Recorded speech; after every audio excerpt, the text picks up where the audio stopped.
Yes, sir. We are on live. We'll wait for another 2 minutes. Yeah, okay, sure, sure.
Hello, viewers.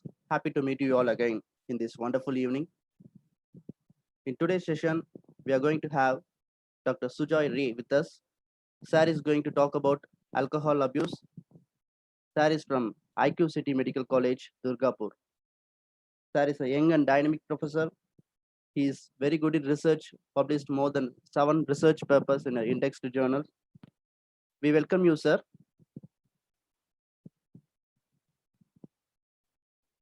Yeah, hello, can you hear me? Yes, sir, I can hear you.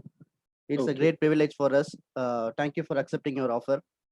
Yeah, thank you for having me. This is the first time I'm doing an online class. I'm very happy to do it. Thank you for having me. Thank you, sir. Shall we get into the presentation? Okay, I'll just share my. Just a minute, sir. I'll Okay. stop my share. So Ah, please, viewers, if you are having any doubts in the middle, you can always use the live chat section. Sir is with us. At the end of the presentation, Sir will be answering all your doubts. Thank you so much. Let's get into the session.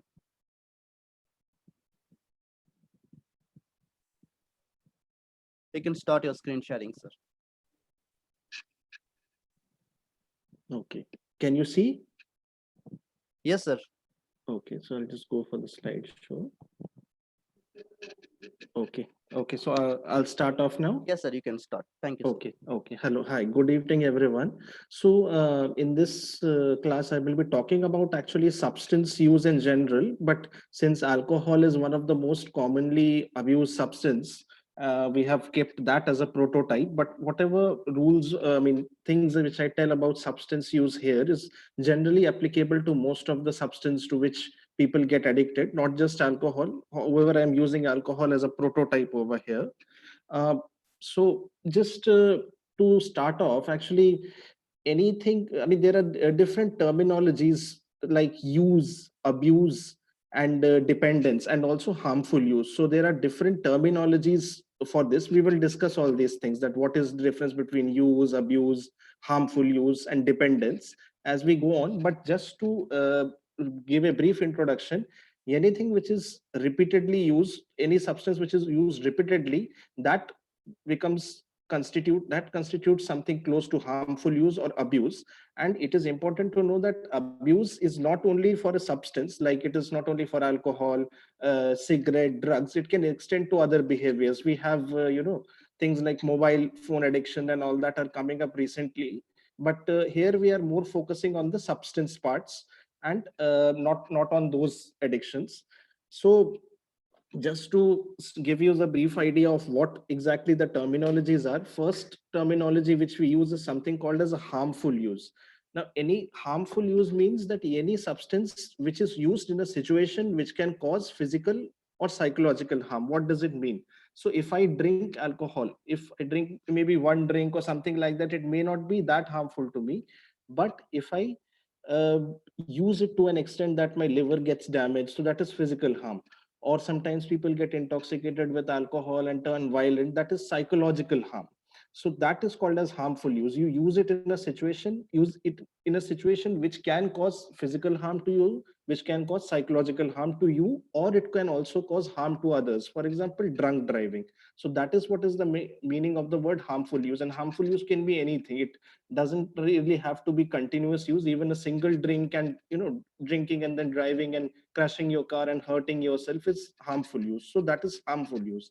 Dependence, which we sometimes call as addiction in normal language, that has certain criteria. Not everybody is addicted or not everybody is dependent on alcohol. So we'll just see what those criteria are to call somebody dependent or addicted.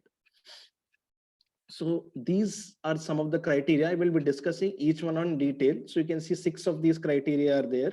There is something called as craving, loss of control, tolerance, withdrawal. Why I have put withdrawal in red is because it's a major criteria. And I will discuss more in detail that it is the most dangerous thing, which actually leads to mortality or harm to the patient. And then there is something called as use despite harm and salience. Now 6 criteria are there. Out of 3 out of these 6 criteria for the past 1 year means that a person is dependent on the substance. uh, if in the last 1 year we have these 3 criteria met together at any point, means the person has become dependent on the substance or he is addicted.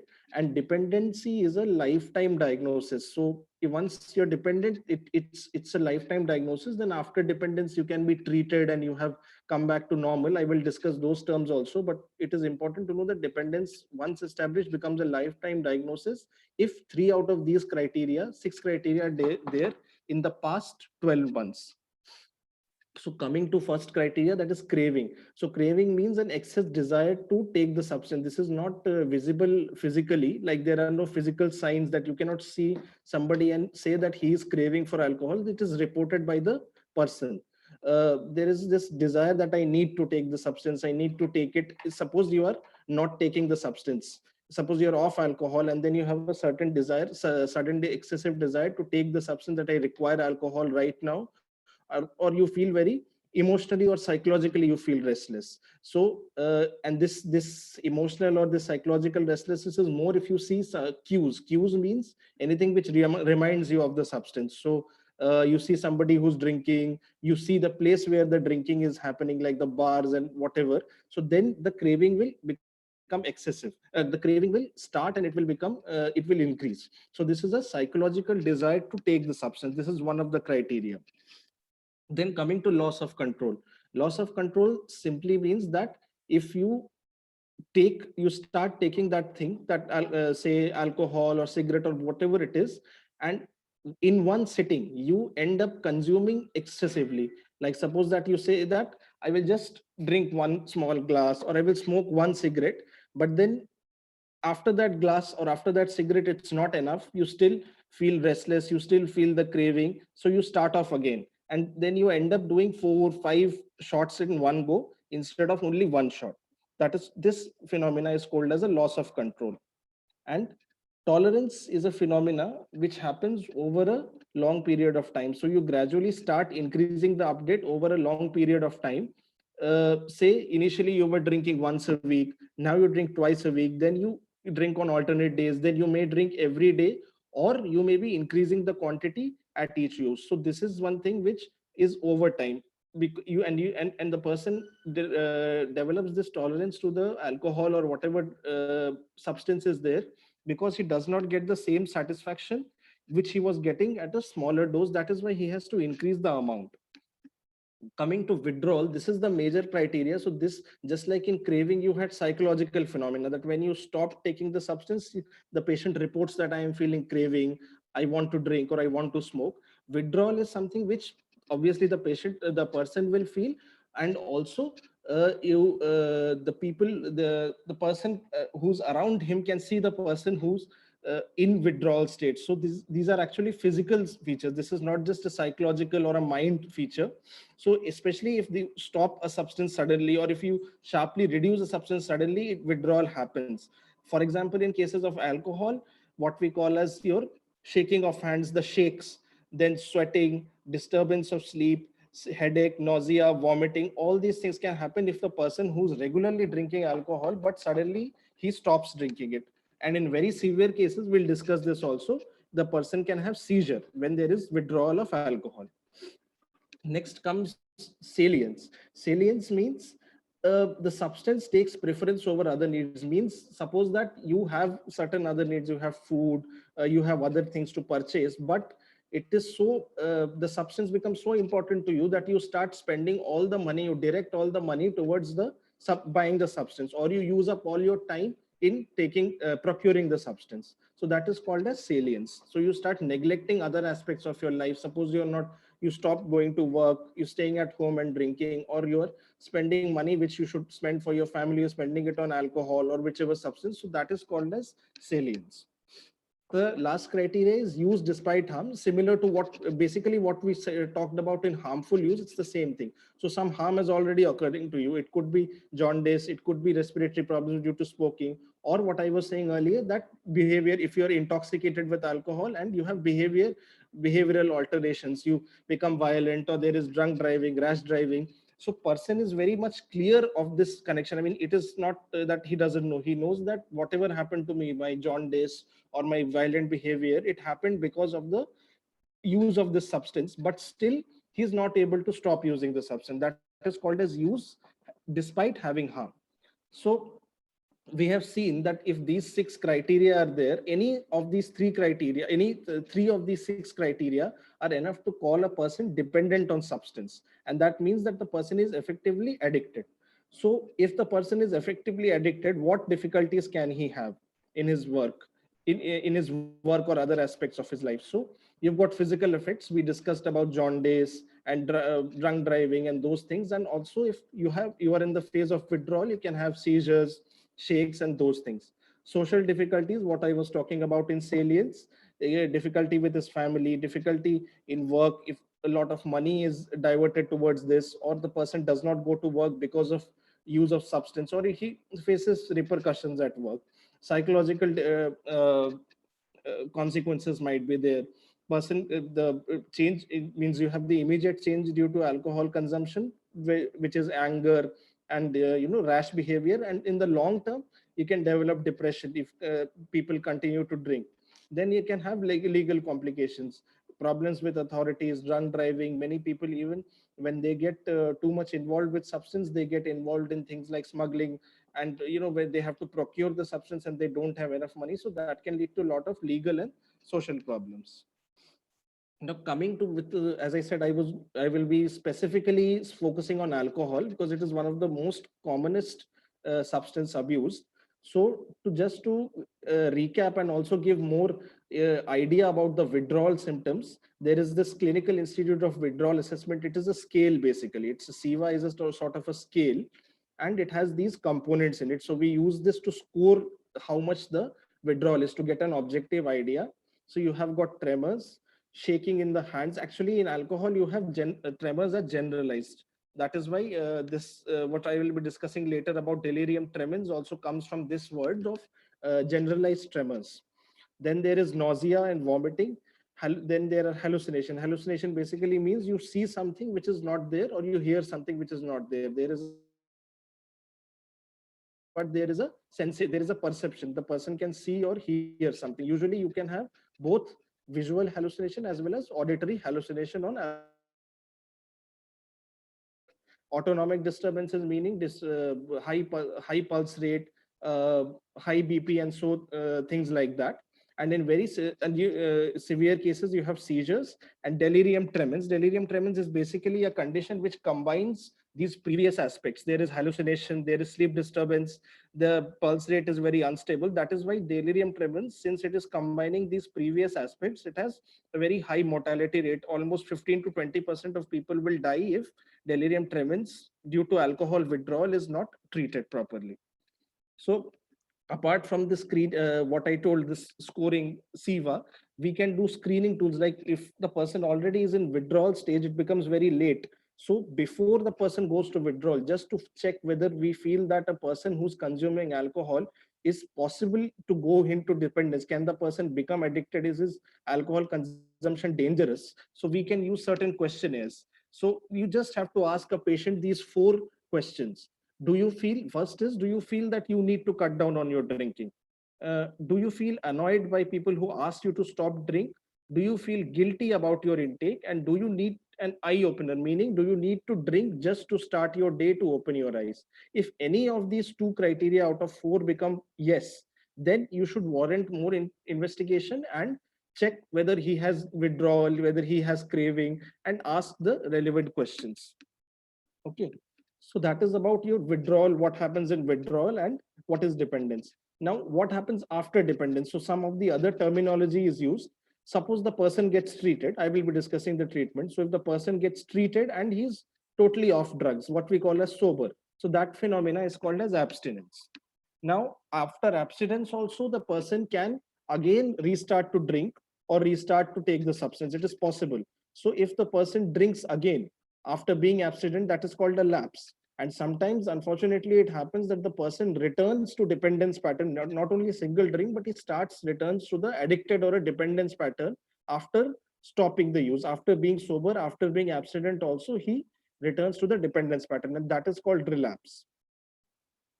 Now coming to the treatment. So in the acute phase, in the withdrawal phase, it is important to give pharmacological treatment, mostly because they are all physical symptoms. So for example, alcohol dependence, there's a class of drugs called benzodiazepine. There are specific dosages for that. It depends on what is the level of alcohol consumption. So depending on what the level of alcohol consumption is there of that person, we give benzodiazepines, which is a class of drugs. There are different classes, different examples of benzodiazepines. They help in countering the tremors, they help in preventing seizures, they help in preventing hallucinations and those kinds of things. And for all alcohol patients who have been taking alcohol, their nutrition status is very much compromised because the liver is damaged and it is the storehouse of lot of vitamins. So we give nutrition. Generally, most important nutrition which is required is thiamine, which is your vitamin B1. Otherwise, they can go into other kind of medical complications. Okay. So then this is about the withdrawal phase. You also have certain pharmacological treatment. They are called as anti-craving drugs. Anti-craving drugs, I can give the details if people are interested, but there are different classes of anti-craving drugs. Once the person is out of withdrawal, once the person, all the tremors, all the nausea, sweating, everything has shut down. But after that also, he may still have the craving. What I was saying earlier, he may go back and see some drink, see some bars, something like that, and suddenly develop the craving. So prevent that also, we to prevent that, we have something called as anti-craving medications which we can give. Now, most important is that apart from medications, this is a condition which requires a lot of psychological or non-medical, non-pharmacological intervention. So there are some aspects like, for example, motivation. Motivation means when a person comes to you saying that he is addicted, we have to find out what exactly is his what exactly, how much is he motivated or how much is he willing to stop the substance. It can be that he does not think of it as a problem. It can be that he does not even think of it as a problem. He's just been brought in by his relatives. Or it can be that he has come himself and he has made a plan and he is now acting upon that plan to stop the substance. So anybody who has whatever level of motivation, we have to assess that and improve the motivation. So whatever motivation to stop the alcohol or stop the drug the person has in the beginning, the better the motivation he has in the beginning, the easier it is for us to work with him. So the first step usually in building up motivation or encouraging the person to stop the drug, is to give him a feedback on the current state. Show him things like what are his liver function test reports, or what are the physical health reports or tests he has got, so that he can himself take a judgment that substance has affected his physical health and his life in general. So these are the some of the stages of motivation. Pre contemplation means what I was just saying, that the person is not even bothered, he doesn't think that alcohol is a problem. He's been dragged by his family member or somebody else who want him to stop. Contemplation, which is the second stage, is when the person himself is thinking that maybe alcohol is definitely causing me a problem. Planning means he's started to plan that I'm going to go to the doctor today or tomorrow or whatever, 2 days later, and discuss with the doctor about stopping alcohol. Action means he has taken action, he has come to you already, and now he wants your help. Maintenance means that he has taken action, he has taken the treatment, he is out of withdrawal, he is taking medications, and he is completely sober. What we are saying basically, maintenance means abstinence, what we were saying earlier. And relapse is what I was discussing, that many people, even after going through all the stages, being abstinent, may restart once again and fall into the dependence pattern. So depending on which, obviously you can see that if a person is in a pre-contemplation stage, that he does not even think that alcohol is a problem, so it's difficult to work with him. We have to make him understand and push him to the next phase where he's contemplating, where he's thinking that at least maybe I should stop the alcohol, maybe it is a problem. So we have to do like that, and we have to help the person uh, progress through the various stages. And our ideal stage is that he should remain in this maintenance phase, he should remain abstinent, sober, and he should not have to deal with alcohol or any other substance in his life. So suppose that no, I mean, we were just discussing these things. We were discussing medications. We were discussing psychological interventions. But the thing is, how exactly does a person do these things himself? Medication is something which he has to take for a long time. Then psychological measures and other counseling and improvement of the motivation is something which we do once he reports to the clinic. But is there something which a person can simply do in very simple terms, that suppose he feels like taking alcohol, suppose he feels like craving, suppose he feels that somebody is encouraging him to come and drink, what are the things he can do? So these are all some very basic strategies. This is something called as relapse prevention strategies or relapse prevention techniques. Uh, like for example, every time a person feels like he needs to take alcohol, he can try deep breathing. He can try drinking other fluids, like he can try drinking water, juice, or thing like that. Or he can distract himself. He can engage in watching a television, drawing something, or whatever he likes. Or he can discuss with his friends, family, or doctors. The more you stay alone, the more he tries to deal with the craving himself, the more difficult it is. So if he discusses with his people surrounding him, that is always an easier thing to do. So these are some of the very simple things patients can do if they want to stop the craving of the alcohol. They can also identify, so every patient has a different unique problem. Somebody has friends who encourage him to drink, somebody's home is so close to the bars and all that he, every time he goes out, he sees the bar and he feels upset. So everybody has certain stimuli which force him to drink or force him to use the substance. So he should be encouraged to avoid those substances, avoid those stimuli, like avoid those particular friends, or avoid that particular route when he is going to work, any route on which any bar or any something like that falls. So he should take some alternative route. So these are some basic strategies to prevent relapse that patient can use apart from medications and apart from the counseling which he gets to improve his motivation. And the important last thing is not to forget the comorbidity. Comorbidity means any coexisting condition. Coexisting condition, like if anybody has any physical problem, sometimes people have a chronic disease and a lot of pain is there, so people may be drinking to avoid the pain.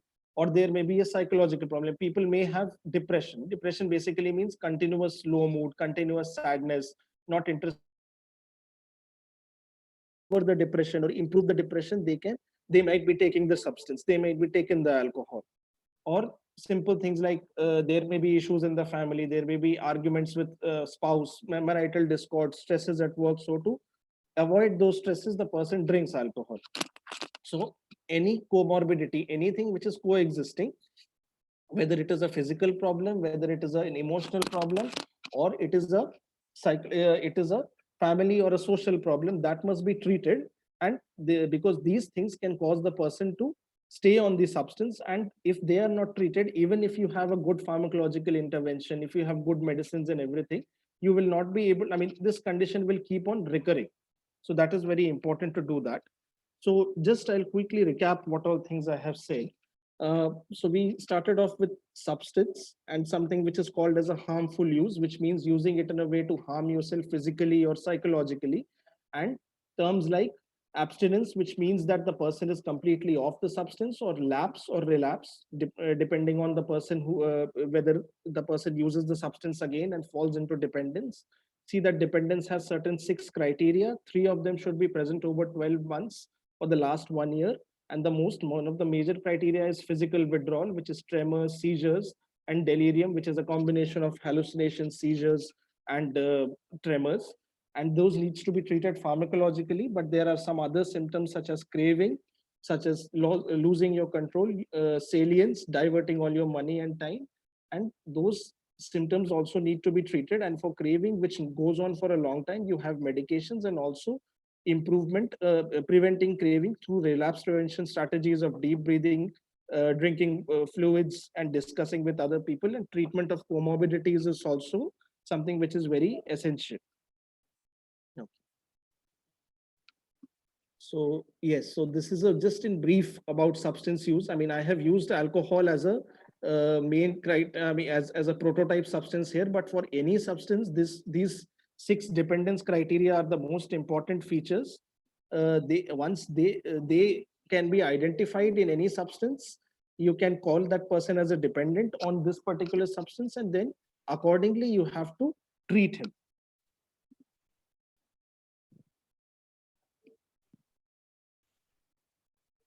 Okay.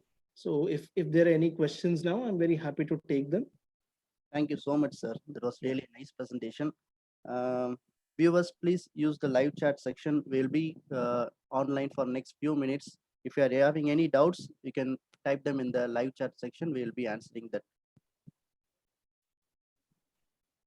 Thank you, sir. On behalf Yeah, yeah. of Indian Medical College, I thank you very much. Thank you. Thank you for this opportunity. I hope it was useful. Yes, sir. We'll wait for another 2 or 3 minutes. If Yes, there is any doubts in the chat section, we can clarify that. definitely, definitely. You can stop your screen sharing, sir. Okay.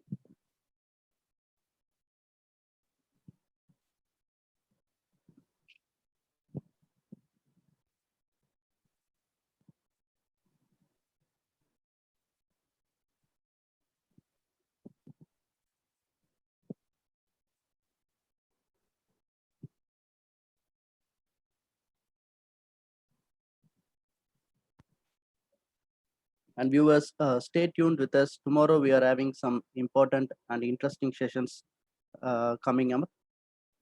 19th Tuesday, tomorrow, the first session will be on nutrition, breastfeeding from pediatrics. Dr. Satish Tiwari, Professor of Pediatrics, will be delivering this talk. And second session, 5 to 6 p.m. That is in primary glomerulonephritis from pathology. Dr. Srikant Bharti from AIMS Patna will be delivering this talk. And third session will be on clinical examination videos. This will be a recorded video collection session, and it will be played on the time. So please stay connected with us the whole week. We are having a lot of important and interesting sessions coming up. And thank you very much for quite listening. I think we don't have any chats doubts in the chat section, sir. So we can close the session, I think. Okay, okay, that's fine. Okay. Thank you so much, sir. So thank you, viewers. I hope you all enjoyed the session, and it was really a nice presentation. And please share the YouTube channel with your friends. That is tinyurl.com/Indian Medical College 2020. and our Facebook page. You can access all the recorded videos, MCQs, and important announcements in this page. So please share this and please do follow in our FB. Thank you very much. Thank you all. Thank you.